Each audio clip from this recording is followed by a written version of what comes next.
And there's no taking when we're talking about a condition on participation in a voluntary federal program. Let me ask you just something a little bit more basic.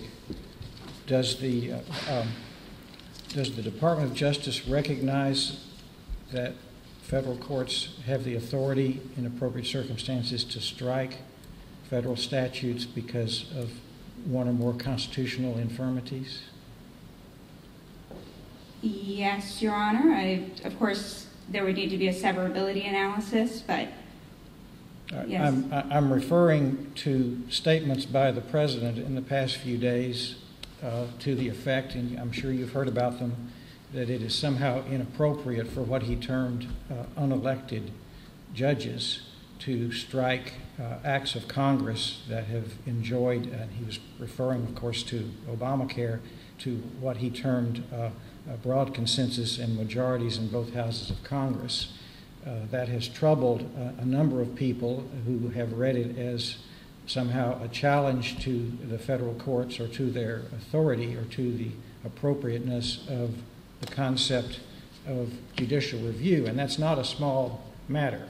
So I want to be sure that you're telling us that the Attorney General and the Department of Justice do recognize the authority of the federal courts through unelected judges to strike acts of Congress or portions thereof in appropriate cases. Marbury v. Madison is the law, Your Honor.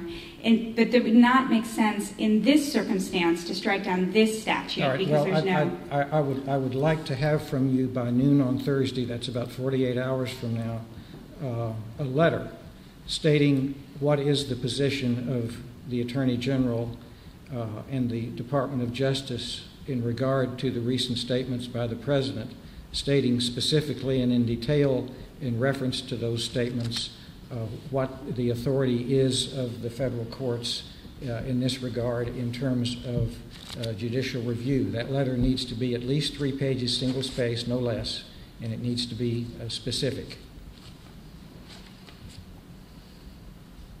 It needs to make specific reference to the President's statements and to the position of the Attorney General and the Department of Justice.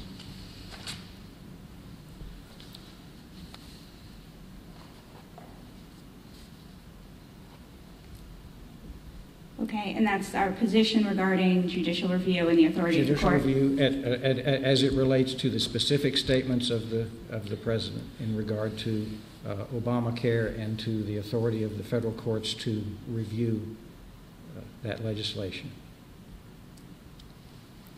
Yes, Your Honor. Okay. Now, in terms of the statute that is before the court in this case, of course, there's